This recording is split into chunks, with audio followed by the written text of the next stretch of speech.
and now let's go to the discussion. We had a look at the questions that are coming through the Slido, and we can see them now.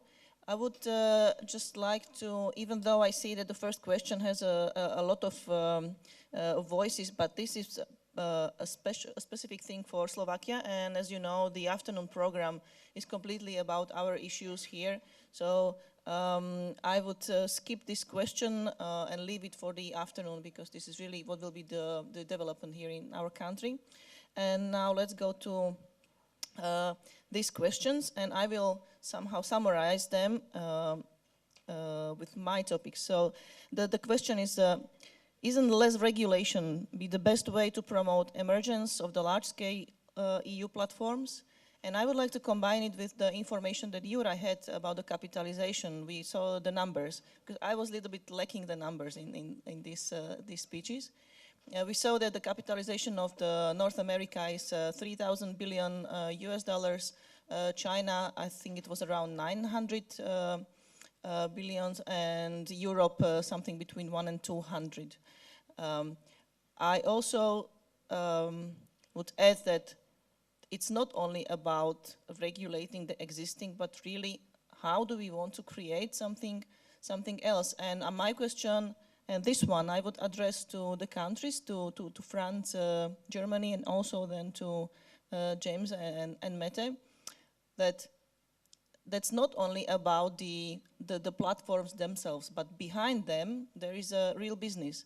In France, in Germany, there are plenty of businesses, plenty of companies that are doing online marketing completely on the web. They are selling their goods, they are selling their services and products, and this is not the income of the platform, that's the income of those businesses, that's the income of that country. So if you have maybe some numbers also, that what is actually the size of that business in these countries that we are dealing with, because if you are going to regulate that, you will be regulating your own companies, your own businesses. So my question then first would be to the countries, to Pascal and Gunther, and then to the side of the business.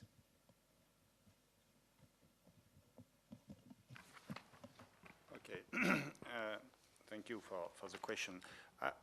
I think that in my presentation I insisted on the fact that the regulation is certainly more needed for what we call the structural platform. That means the one which have already a very important size.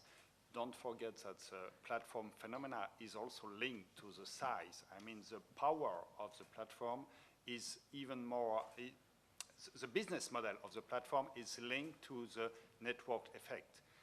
You are important platform if you can get more and more users. Of course, we should make everything possible to allow startup to develop in Europe. I'm not sure that first, we do not have such regulation so far. So we do not have a strong relation regarding platforms. So we should maybe ask the question, why startups are developing more in the US than in Europe? And I don't think the response today is because of the regulation. It's because of the financing system. I mean, we all know that SMEs receive much more money to develop themselves in the US because there is a risk capability of citizens. The people are ready to seed money, to invest in a startup, where this is not the same in Europe. I mean, a couple of years ago, there was a long discussion within the European Union about the Small Business Act. And indeed, the more important reason why startups are developing more in the US is that they found more people to invest in them. So that's not regulatory issues. But on the top of that, what we say is that if we need really to regulate platforms, then we should really focus on the big one, because the big ones, they have access to many data. They increase their access because it's a business model, and we should make sure that information is fair, that the usage of data is in accordance with current rules of the GDPR. We should make sure that the information which is provided is not biased. That means that I don't pay to put an information. I'm not a restaurant paying the platform to make a fake opinion. I refer to what you say. You went in a restaurant. I'm sure it was a very good one, but you are not sure. How do you know that the opinion which is on the platform is right or not? So, I mean, we need some rules, and I do believe that there is some common rules that should be done. Once again, we don't want to prevent the development of platform, but I'm not sure the question is based on the regulation, because so far there is no common or horizontal regulation in Europe.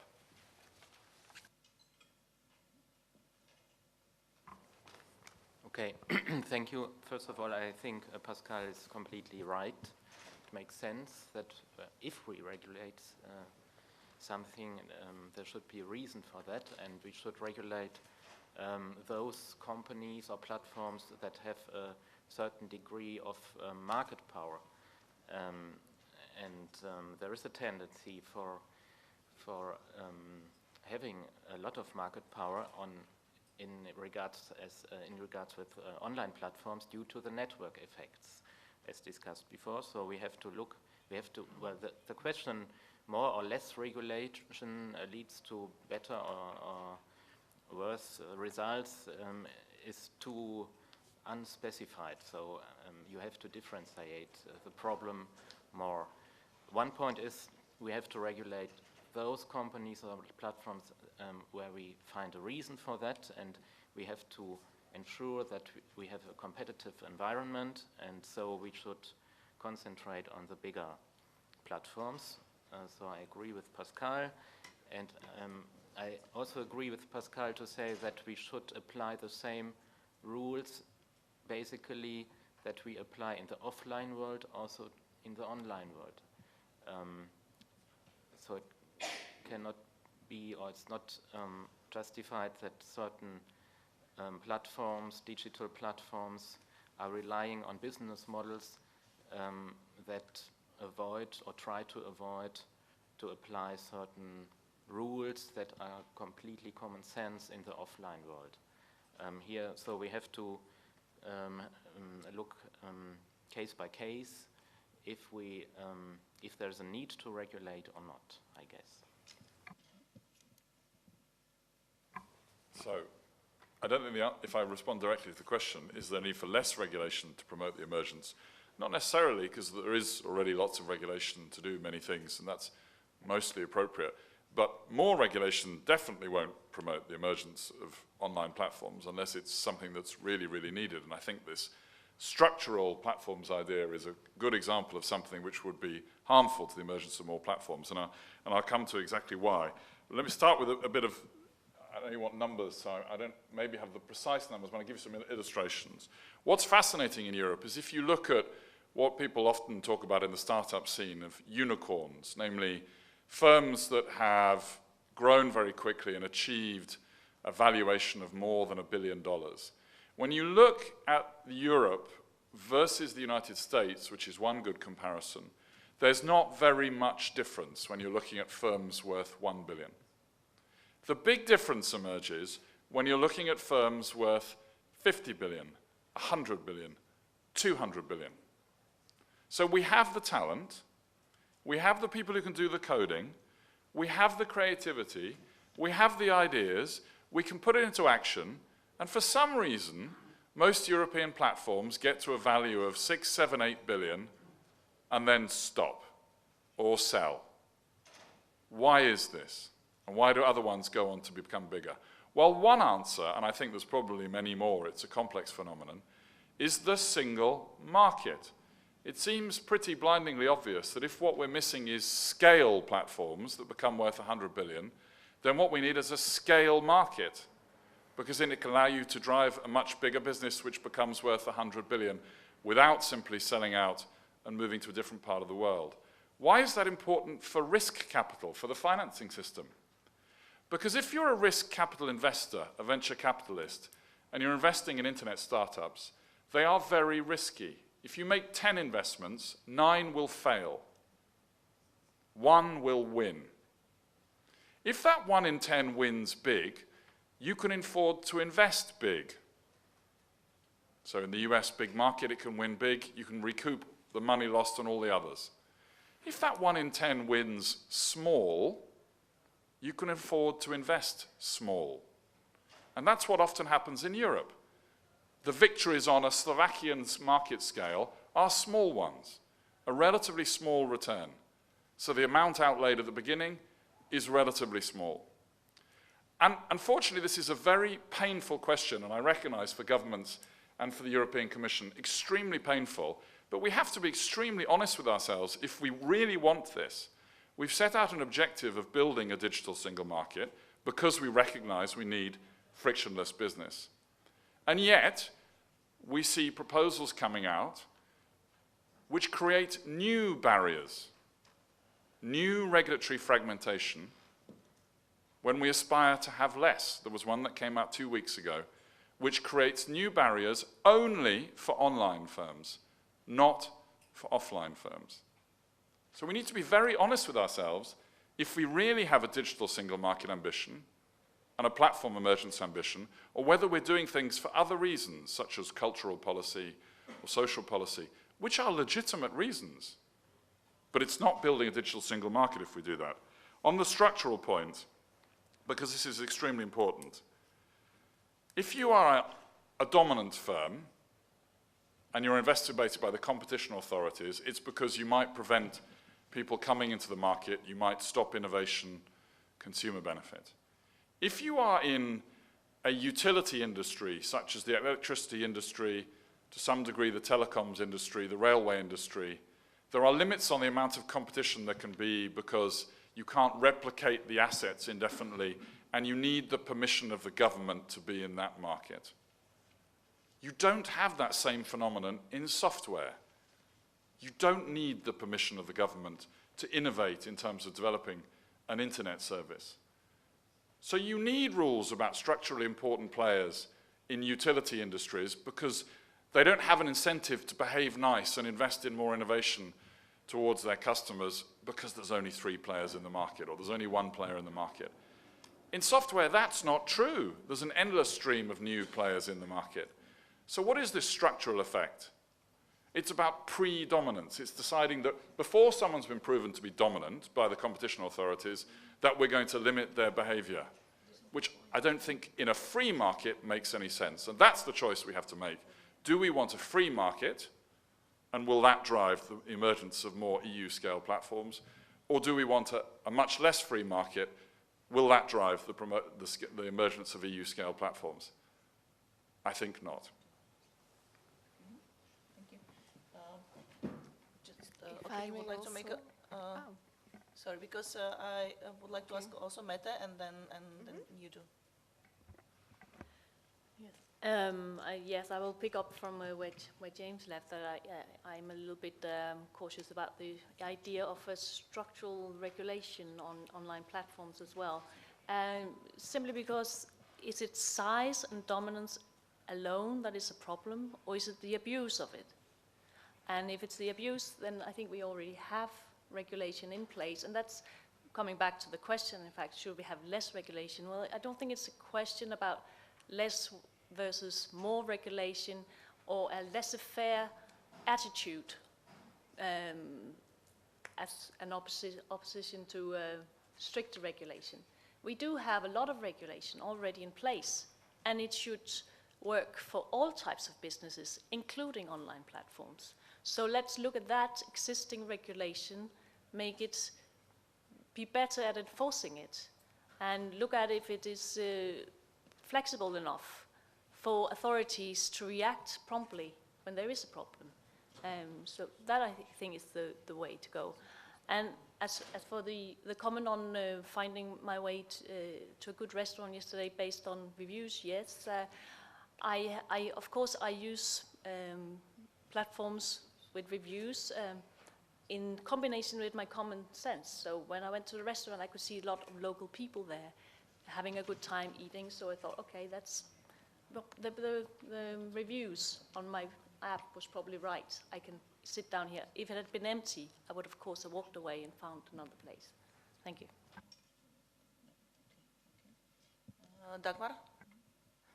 Thank you.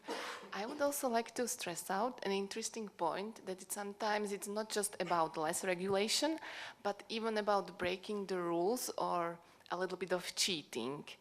I will give you some examples. For example, PayPal, when they wanted to go big, they created bots on eBay who pretended to be buying and selling goods and requiring PayPal as a payment service. So they created an illusion that there is a huge demand for this innovation.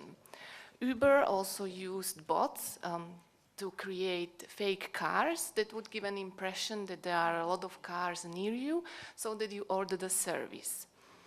They were forbidden, for example, in New Delhi, India, because with their special algorithms, they went many times above the regulated maximum price per kilometer. I mean, these are not a very horrible things, and I totally think we could become cool governments who can sometimes close the eyes, but then the consumers must be involved, and we need to agree that for some innovation we are willing to sacrifice some problems.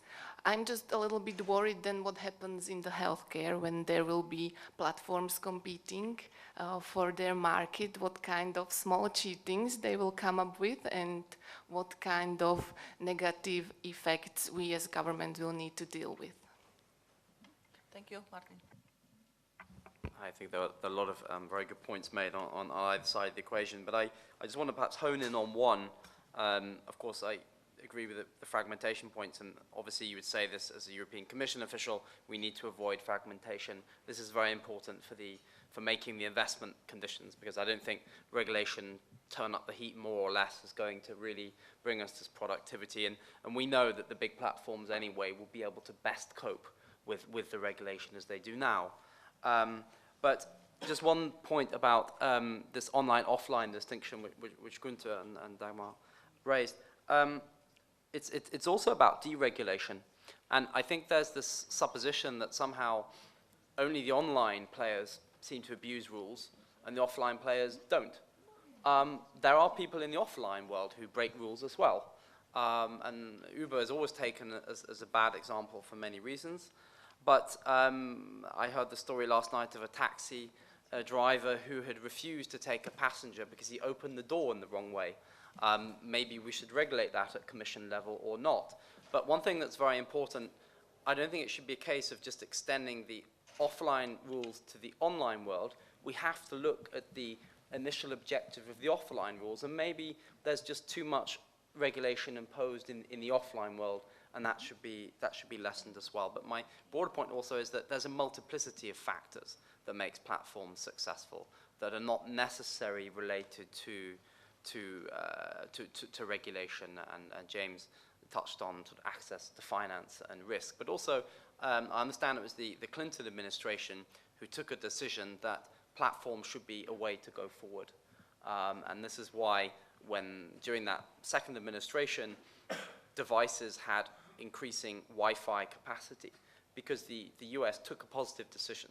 And they also had lots of budget from the defense and the research that was plowed into platforms. So there's also a positive agenda, and a lot of the Apollo space program that helped develop the algorithms, which is one of probably the most fundamental ingredient and underpinning of platforms today. So the Americans did take a positive state-level decision to make this thing work as well. And also maybe we should be thinking about what we can do at European level beyond mere tweaking the rules up or down.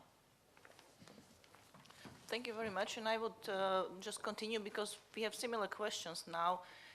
Slovak presidency is coming, Netherlands presidency is finished. My question would be, okay, what can be done in the next half a year, because this is what is touching us. The last question is also that what measures are planned to level of the playing field right now, today, not in 2 years. So my question would be that what do you expect that could be done during our presidency. The question would go to Martin, if possible, as the Commission, and also to Pavel as insider, and also to Marek, who will be not right now the moderator, but the panelist, because he is responsible for the agenda for Slovakia. So the question is where, if you can imagine, where we could, but stay both feet on the ground, where we could be in a half a year's time from now. Martin, if you can start, please. Yes, so very briefly.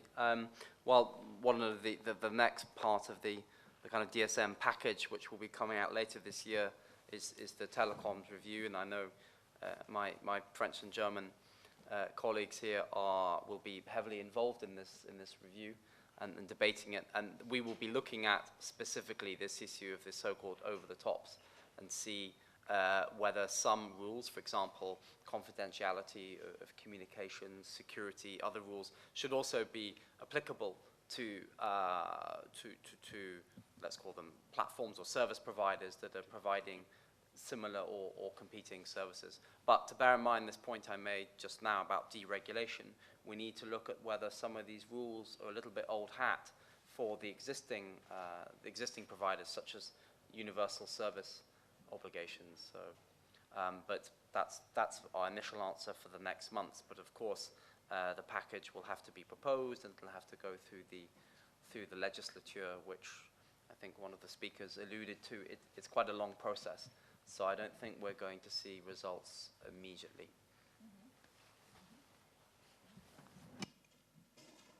Well, you cannot expect the results in 6 months. Basically, in such important topics where many of the European countries should find a unified approach. So for us, what is really important is the topic of geo-blocking as well, but anyway, we don't expect a huge move in this area. As it was said already, there should be expected as a step ahead regarding the telecom law. And regarding the platforms, we just want to create discussion what should be regulated, if really should be platforms, the topic, what should be regulated, because all of us, we think that there are many other topics where the environment around the platform should be discussed and discuss in a way whether regulate them more or even less. Just you can imagine, well, if you need a registration for, well, as I said, the plumber in Poland, what is the reason behind that you need another registration in Germany, and so on. So these are the topics we should open, and well, you should expect the results in, well, 1-2 years, not sooner. Well, we have a few concrete proposals on the table, so we want to push them forward as far as possible. It mainly concerns the data portability file, then the well-known roaming. As far as online platforms, I don't think we want to rush things too much, because really this is a very complex realm, and the regulative framework that will be set will be here for the next 15, maybe 20 years. So we really want to have a discussion. So the role of the Slovak presidency in relation to the online platforms phenomena will be mainly to start discussion, but discussion which will be moderated very well, and that will bring us some concrete results. How to in particular areas, how to go forward. Okay, and while there will be many discussions and preparations, then the live still will be going on. So let's take the privilege of being a little bit of visionary. So if you imagine that how all this topic, how the platforms and the business around them could emerge in maybe 10 years' time, what do you think that, what would be maybe the most interesting areas. We already mentioned, for example, the carpooling and the car industry. So if you now just can think a little bit in a vision that where everywhere the platform will completely change the landscape of the life as we know it today. So anybody who feel himself as a little bit of visionary is welcome to this part. Maybe I would start with James, because the industry is now setting the visions and pictures. Your question is the hardest one, and let me tell you why. I attended a briefing a few years ago where a gentleman who worked for Microsoft as a computer scientist was speaking, and he'd been explaining that he'd been asked what's going to happen in 10 years at a forum he'd been at in the electricity industry. So there'd been a room full of energy engineers, and they put them together with computer scientists. And the people who worked in the electricity industry knew quite well what would be possible in 10 years' time in terms of the physics of providing electricity and how to get a return on the networks they were building. And the computer scientists were forced to say, if I told you what I thought was going to happen in 5 years, I would be lying, because I simply don't know. Such is the speed of evolution in terms of computer science. It's not material science. Things change very dramatically. So I'm afraid I really don't know in terms of the services we will be getting, other than they risk being really quite different from what we have today. What does that mean for all the people on here, whether those who have the difficult challenge of writing the law or enforcing the law? It means that whatever rules we write now, in 10 years' time, people are going to be debating whether they're still fit for purpose. And almost certainly, they won't be. Things will have changed so dramatically. So how do you make sure that they're somehow useful? You need to make them as principles-based as possible. Don't be too specific about this or about that, because in 10 years' time, that, whatever it is, won't be happening. So you need to make sure it's as general as possible, is, I'm afraid, the only useful thing I can say. Okay, I think now the gentlemen, Martin, Pascal, and Gunther, and then also... Just say it's quite funny. I know James quite well from other panels, and James is often saying how good the universal, the Electronic Communications Directive is, the ECD, and this has lasted 14, 15, 16 years. So maybe that is an example of a piece of legislation that is future-proof, and a lot of people don't want us to change it. So there can be some rules, apparently, supported by the industry. I think we want to grow our market share from 4%. Which is quite derisory. I think I'm afraid we're going to have to embrace this disruption. I think it's very, very hard. It's very hard for policymakers. We don't know, I mean, as James was alluding to, and the power of microprocessors doubles every 2 years. The growth is exponential, absolutely exponential. We don't know what's going to happen, but we know there's going to be a lot more disruption, and we have to harness that disruption and not be too timid. Otherwise, we could really be left behind. And my fear is if we're too overly cautious and too protectionist in Europe, then the changes will come in an immense tidal wave, and then we'll be left wondering what are we doing with a less than 4%. And one of the things I was discussing with my colleague here, Manu Cox, who was one of the key pen holders on the platforms communication, we're talking about things like B2B procurement, open procurement platforms. So for suppliers to more easily be able to match supply and demand in an open, clear, transparent manner, and create those efficiencies and reduce their costs, and match up the best suppliers with the best demanders. But that's just one key example. But who knows? But I think we need to be positive. We need to act in a timely manner to problems, but not over-regulate. Thank you. Yes, thank you. I think we are close to the end of this conference, but I would like to invite you to think a little bit on a couple of things. The first one is, I'm not sure that at the end, the platform are very different from other business. I mean, they are profit-driven. They want to make profit, like every companies. And here, for instance, in the Slovak Republic, you have many automotive manufacturers. And we could have say, okay, you are a very nice manufacturer, we rely on you, and you will reduce your CO2 emissions.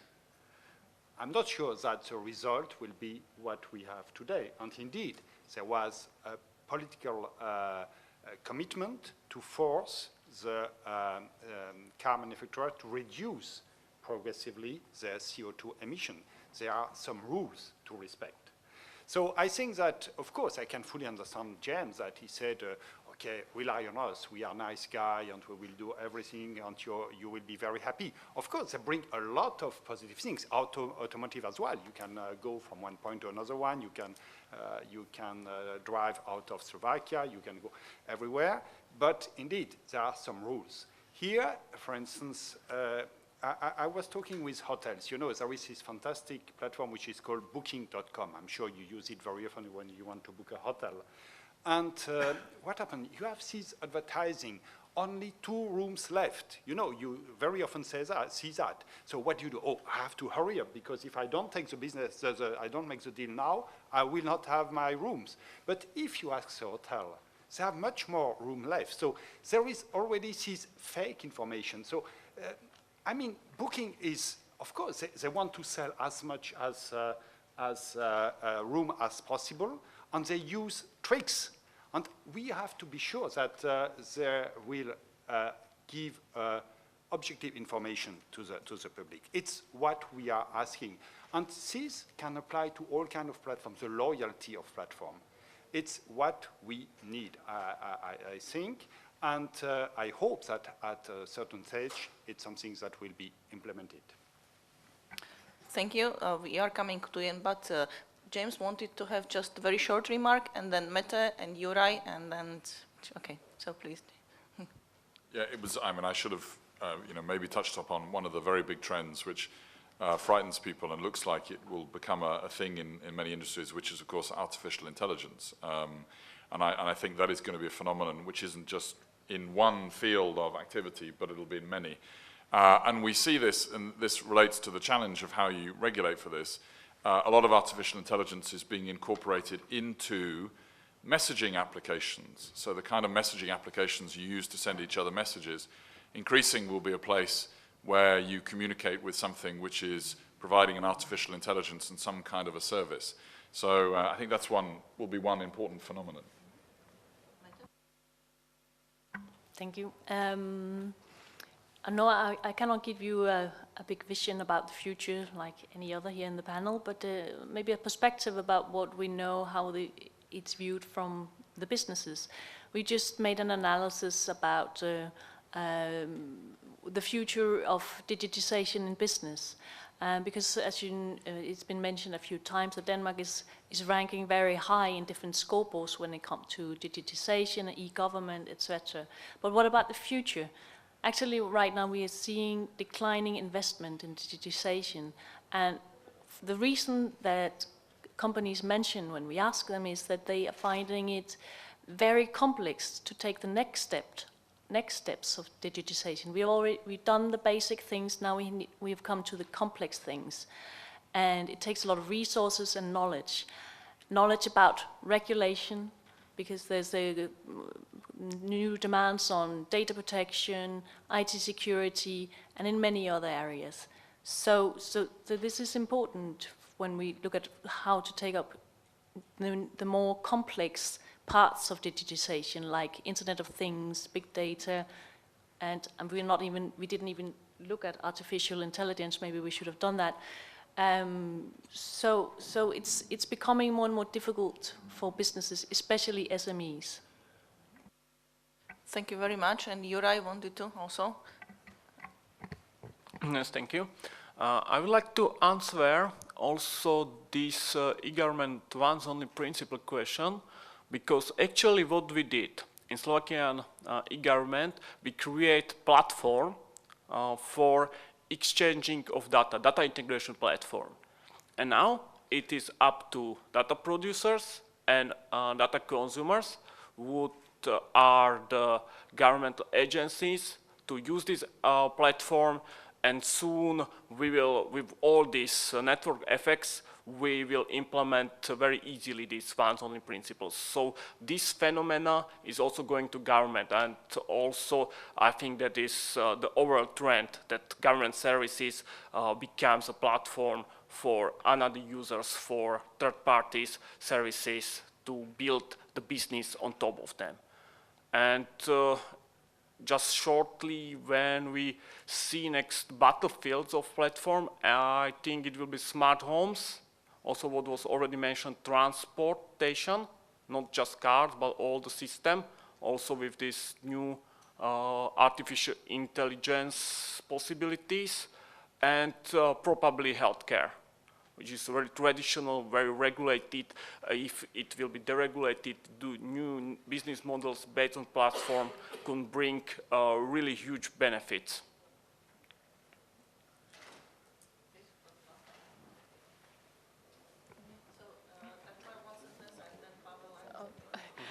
If I will just add my two short visions that I find important. The first is that we are just in the beginning of the exponential growth, and there are a lot of pessimists who think that to continue on this trajectory, we won't have enough resources on this planet. So I hope that with the help of sharing economy, Internet of Everything, or even connected cars, we will be able to add more value to the economy, even without forcing the customers to replace their electronic appliances every 2 years and just creating a lot of waste. And then the second one would be that I believe that businesses in the future will not need to read any regulations or rules. They will just feed their data through APIs, and there will be an artificial intelligence checking whether everything is right, and they will always just tell what they should improve so that the customers are happy. Last remark, Pavel. Well, to add one step more, well, I think we will discuss in 10 years whether it is good for all of us that the artificial intelligence is recommending to everybody from this auditorium what to do next. Thank you very much. I think we can also sit with this discussion until the evening, but there is a lunch and people are waiting for the lunch. So I really would like to thank you very much, all the panelists. It was very interesting. It was very plastic. Now we can see that the picture is really full of different arguments and information, but for me it was really great to listen to all the arguments and all the panelists. So thank you very much, Juraj, Dagmar, Martin, Pascal, Gunther, James, Mette, Pavel, and also thank you very much to Marek for the cooperation with moderation. My name is Lucia, and I wish you bon appétit.